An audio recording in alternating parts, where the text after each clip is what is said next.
Hai, Assalamualaikum warahmatullahi wabarakatuh. Bertemu lagi di channel YouTube sederhana saya ini. Jadi untuk kesempatan kali ini, mari kita membahas tentang prediksi soal UPPPG untuk PGSD tahun 2021 dan ini merupakan bagian kelima. Seperti video-video sebelumnya, tentunya di sini juga ada catatan. Catatan yang pertama, jadi soal yang sudah saya susun ini hanyalah sekedar prediksi, jadi bisa benar dan tentunya juga bisa salah. Nah, yang kedua di sini ini insya Allah berdasarkan kisi-kisi materi tentang manusia, tempat, dan lingkungan. Berikutnya ini soalnya terdiri dari 15 karena materinya tentang manusia, tempat, dan lingkungan. Tentunya ini ada kaitannya tentang IPA dan IPS. Nah, berikutnya di sini soalnya diambil dari beberapa referensi. Di sini kebanyakannya saya ambil dari paket dan ada beberapa dari internet tentunya. Dan apabila teman-teman memiliki perbedaan jawaban, monggo dipersilahkan, tidak ada masalah apapun. Jadi mari kita diskusi. Oke, kita lanjut ke soal yang pertama. Tenaga pengubah muka bumi yang berasal dari dalam bumi disebut tenaga endogen. Yang tidak termasuk ke dalam tenaga endogen adalah A. Seisme, yang B adalah tektonisme, yang C adalah vulkanisme, sedangkan yang D adalah sedimentasi. Nah, kira-kira untuk soal nomor 1 ini jawabannya yang mana? Oke, jadi untuk soal nomor 1 ini jawaban yang tepat adalah yang D. Nah, di sini ada beberapa uraiannya. Nah, di sini kita beralih ke pengertiannya dulu. Tenaga endogen adalah tenaga yang berasal dari dalam bumi yang menyebabkan perubahan pada kulit bumi. Kemudian tenaga endogen ini sifatnya membentuk permukaan bumi menjadi tidak rata. Mungkin saja di suatu daerah dulunya permukaan bumi rata atau datar, tetapi akibat tenaga endogen ini berubah menjadi gunung, bukit, atau pegunungan. Pada bagian lain, permukaan bumi turun menjadikan adanya lembah atau jurang. Tenaga endogen dibagi dalam 3 jenis, yaitu tektonisme, vulkanisme, dan seisme atau gempa.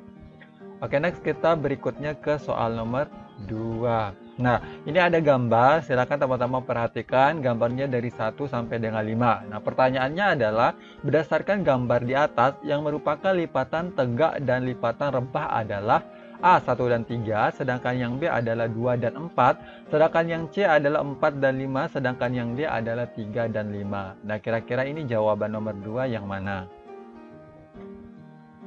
Oke, jadi untuk soal nomor 2 ini, jawaban yang tepat adalah yang A. Nah, sekarang kita memperhatikan pembahasan singkatnya. Nah, di sini gambarnya, jadi ini gambarnya udah jelas. Ini ada yang namanya lipatan tegak, kemudian lipatan miring, kemudian ada lipatan rebah, lipatan menutup, dan sesar sungkup. Di sini juga ada pengertiannya, istilahnya uraian dari lipatan-lipatan di atas. Nah, kita mulai dari lipatan tegak. Lipatan tegak ini merupakan lipatan yang memiliki posisi bidang sumbu lipatan ini tegak lurus terhadap bidang lipatan.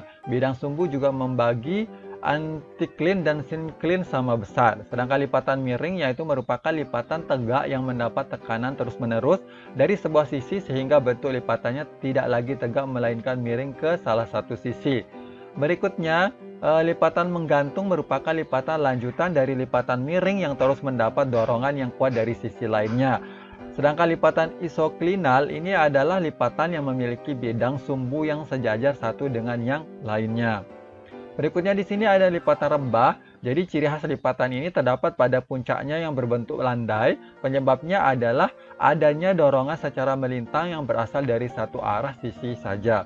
Sedangkan lipatan sesar sungkup ini merupakan lipatan lanjutan dari lipatan rebah yang terus-menerus mendapat tekanan kuat dari satu sisinya. Oke, kita lanjut ke soal nomor 3. Gerakan kenaikan lapisan kulit bumi yang terjadi secara perlahan-lahan dalam jangka waktu yang lama dan pada daerah luas sehingga seolah-olah permukaan air laut menjadi turun disebut A. Gerak epirogenetik positif, sedangkan yang B adalah gerak epirogenetik negatif, sedangkan yang C adalah gerak orogenetik, sedangkan yang D adalah gerak tektonik. Nah, untuk soal nomor 3 ini kira-kira jawaban yang tepat yang mana? Oke, jadi untuk soal nomor 3 ini jawaban yang tepat adalah yang B. Nah, di sini kita jelaskan atau kita lihat uraiannya. Nah, kita mulai dari epirogenetik. Ini apa sih epirogenetik? Jadi epirogenetik itu adalah gerakan yang mengakibatkan turun naiknya lapisan kulit bumi yang relatif lambat dan berlangsung lama di suatu daerah yang luas. Ini evergonetik ini dibagi menjadi dua, ada yang positif, yaitu sikap yang dibuat yang mengakibatkan turunnya lapisan kulit bumi sehingga permukaan cairan laut terlihat naik dan daratan menurun.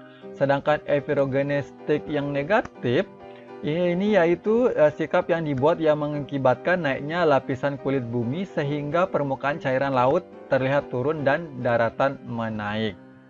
Berikutnya di sini ada uraian tentang orogenetik. Jadi orogenetik itu adalah gerakan kulit bumi yang lebih cepat dan mencakup wilayah yang lebih sempit, yang dapat menghasilkan penggunungan lipatan dan penggunungan patahan.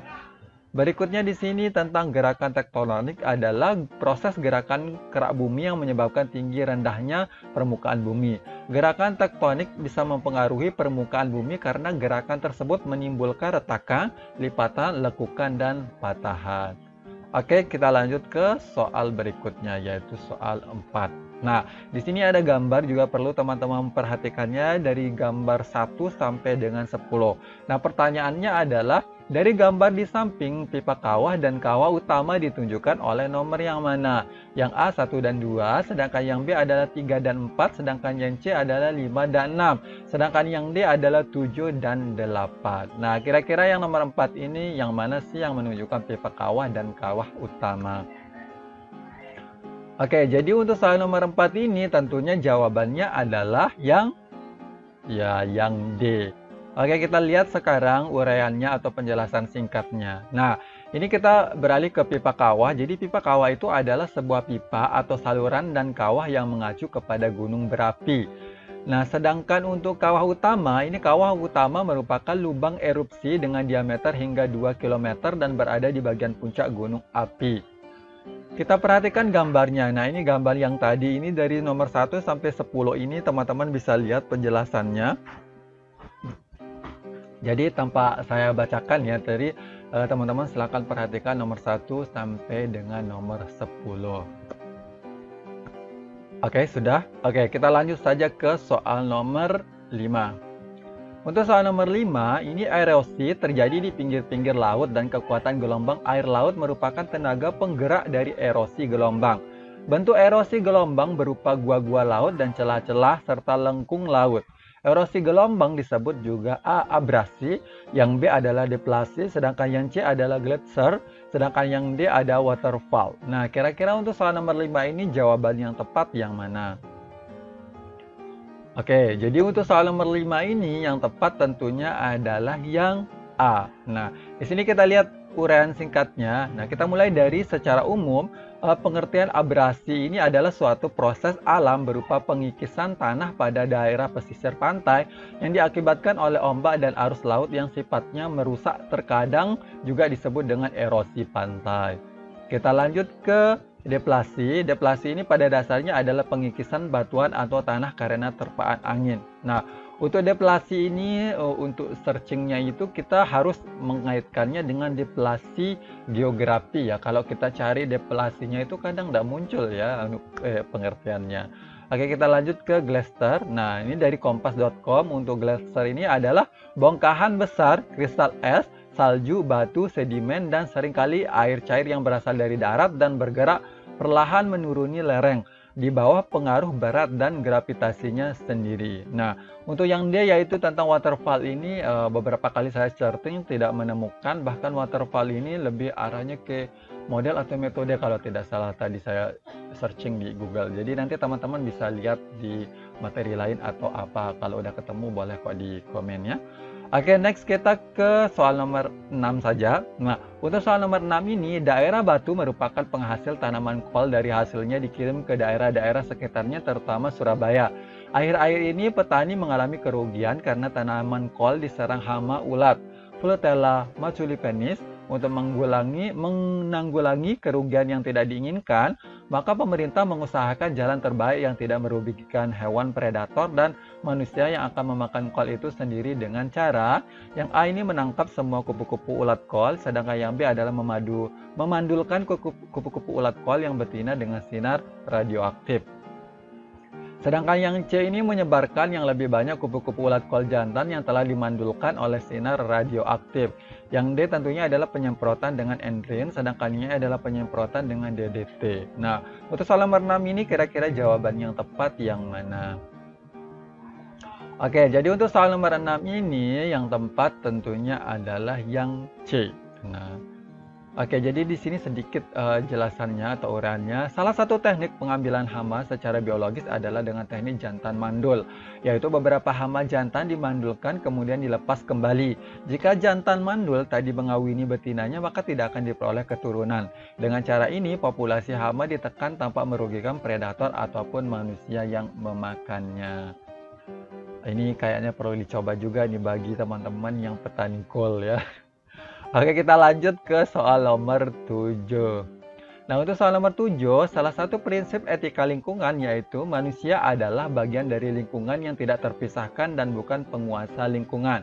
Contoh penerapan prinsip tersebut dalam kehidupan sehari-hari adalah A. Mengeksploitasi sumber daya alam semaksimal mungkin. Yang B adalah bertani secara menetap. Sedangkan yang C adalah mengubah hutan untuk pemukiman. Yang D adalah bertani secara berpindah-pindah. Sedangkan yang E memberantas hama dengan pestisida. Oke, untuk soal nomor 7 ini kira-kira jawaban yang tepat yang mana? Oke, jadi untuk soal nomor 7 ini jawaban yang tepat adalah yang B. Di sini uraiannya, jadi uraiannya cuma ringkas saja. Ini bertani secara tetap berarti ikut menjaga kesuburan tanahnya. Karena tanah selalu diolah dan diberi pemupukan. Oke, kita yang jadi petani kita harus rajin-rajin memupuk nih. Supaya tanah kita juga menjadi subur dan alangkah baiknya juga tanaman kita juga menjadi lebih baik. Oke, next kita ke soal nomor 8. Nah, ini berikut beberapa bentuk upaya pelestarian sumber daya alam hayati. Yang pertama itu adalah melindungi badak di ujung kulon. Sedangkan yang kedua ini adalah menanam anggrek hutan di kebun botani Bogor. Yang ketiga adalah melindungi biawak komodo di Pulau Komodo Bengkulu. Sedangkan yang keempat ini adalah memelihara hewan di kebun binatang. Yang kelima adalah melindungi bunga bangkai raksasa di Bogor. Nah, hal-hal yang termasuk upaya pelestarian in situ adalah A 1, 2, dan 3, sedangkan yang B adalah 1, 2, dan 4, yang C 1, 3, dan 4, yang D adalah 1, 3, dan 5, sedangkan yang E adalah 1, 4, dan 5. Oke, jadi untuk soal nomor 8 ini kira-kira jawaban yang tepat yang mana? Oke, jadi untuk soal nomor 8 ini yang tepat adalah yang D. Kita mulai dari pengertian pelestarian in situ. Jadi pelestarian in situ itu adalah pelestarian yang dilaksanakan di habitat aslinya. Nah, dan ini ada beberapa contoh cara kita melakukan pelestarian in situ, yaitu yang pertama kita melestarikan badak tentunya di ujung kulon, berikutnya adalah biawak di Pulau Komodo, dan yang terakhir bunga bangkai raksasa di hutan Bengkulu. Oke, next kita ke soal nomor 9. Oke, untuk nomor 9 ini meningkatkan kolorela sebagai salah satu usaha manusia untuk penganekaragaman sumber makanan baru dapat berakibat negatif. Seperti A. Pemanfaatan energi matahari secara berlebihan. Sedangkan yang B adalah perubahan keseimbangan ekosistem. Sedangkan yang C berkurangnya kandungan mineral. Yang D adalah penanamannya memerlukan biaya besar. Yang E penggunaan energi matahari tidak efisien. Oke, jadi untuk soal nomor 9 ini kira-kira jawaban yang tepat yang mana? Oke, jadi untuk soal nomor 9 ini jawaban yang tepat adalah yang B. Di sini sedikit uraiannya, jadi kolorela adalah ganggang hijau, satu sel yang hidupnya di perairan. Jika budidaya kolorela ditingkatkan, maka akan terjadi ketidakseimbangan komponen ekosistem karena populasi kolorela tidak dapat diimbangi populasi lainnya. Oke, kita next ke soal nomor 10. Nah, pencemaran udara dalam kota dapat menyebabkan kesehatan masyarakat terganggu. Salah satu cara mencegah pencemaran tersebut adalah A. Menggalakkan penghijauan dalam kota, sedangkan yang B adalah menghentikan semua kegiatan industri dalam kota, yang C. Membatasi jumlah kendaraan yang masuk dalam kota, yang D. Membatasi hak pemilik kendaraan dalam kota, yang E. Mengadakan penyuluhan tentang pentingnya kesehatan lingkungan. Oke, untuk soal nomor 10 ini jawaban yang tepat yang mana? Oke, jadi untuk soal nomor 10 tepatnya adalah yang A.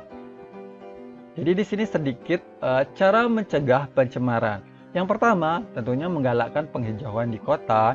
Yang kedua, memasang saringan pada knalpot kendaraan bermotor supaya pembakaran sempurna. Yang ketiga, tidak membangun perumahan di kawasan industri. Yang keempat, asap hasil pembakaran di pabrik disalurkan lewat cerobong yang tinggi.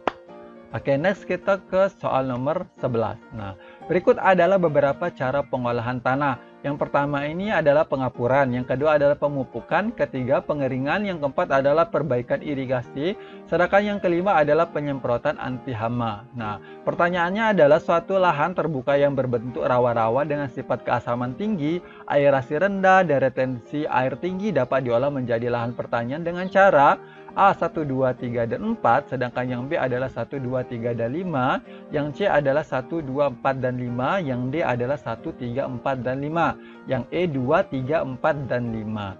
Nah, untuk soal nomor 11 ini jawaban yang tepat yang mana? Oke, jadi untuk soal nomor 11 ini yang tepat jawabannya adalah yang A. Kita baca sedikit, jadi penyemprotan anti hama tidak termasuk cara pengolahan tanah dengan tingkat keasaman tinggi, aerasi rendah, dan retensi air tinggi. Nah, jadi yang bukan dari cara kita mengolah tanah itu yang nomor 5 doang ya. Jadi makanya jawabannya 1 sampai dengan 4. Oke, next kita ke nomor 12. Dampak negatif yang ditimbulkan dari kemajuan ilmu dan teknologi terhadap lingkungan adalah sebagai berikut. Kecuali A. Berkomunikasi sangat cepat, yang B adalah kerusakan sumber daya alam, yang C. kelangkaan sumber daya alam, yang D. pencemaran air dan tanah, yang E. pencemaran benda-benda radioaktif. Oke, jadi untuk soal nomor 12 ini jawaban yang tepat adalah jadi untuk soal nomor 12 yang tepat adalah yang A. Dengan berkomunikasi sangat cepat justru dampak positif dari kemajuan ilmu dan teknologi terhadap lingkungan. Sedangkan pertanyaannya adalah yang negatif ya, dan kecuali. Oke, kita lanjut ke soal nomor 13. Manusia merupakan bagian dari lingkungan yang wajib menjaga atau mengolah kelestarian lingkungan hidup karena A. Sumber daya alam tersedia tidak terbatas. Yang B adalah kemampuan regenerasi sumber daya alam terbatas. Sedangkan yang C, kemampuan regenerasi sumber daya alam tidak terbatas. Sedangkan yang D adalah tumbuhan dapat mengadakan fotosintesis dan daya regenerasi. Sedangkan yang E ini adalah sumber daya alam hayati mempunyai daya regenerasi yang besar. Jadi untuk soal nomor 13 ini jawaban yang tepat yang mana? Oke, jadi untuk soal nomor 13 ini yang tepat jawabannya adalah yang B. Nah, jadi yang B ya. Nah, ini kelestarian lingkungan hidup harus dilestarikan karena kemampuan regenerasi sumber daya alam kita terbatas. Oke, kita lanjut ke soal nomor 14. Untuk soal nomor 14, ini Undang-Undang Pokok atau UUP tentang lingkungan hidup tampak peranannya dalam hal A. Menciptakan masyarakat yang berdasarkan hukum, sedangkan yang B adalah mencegah terjadinya perusakan lingkungan.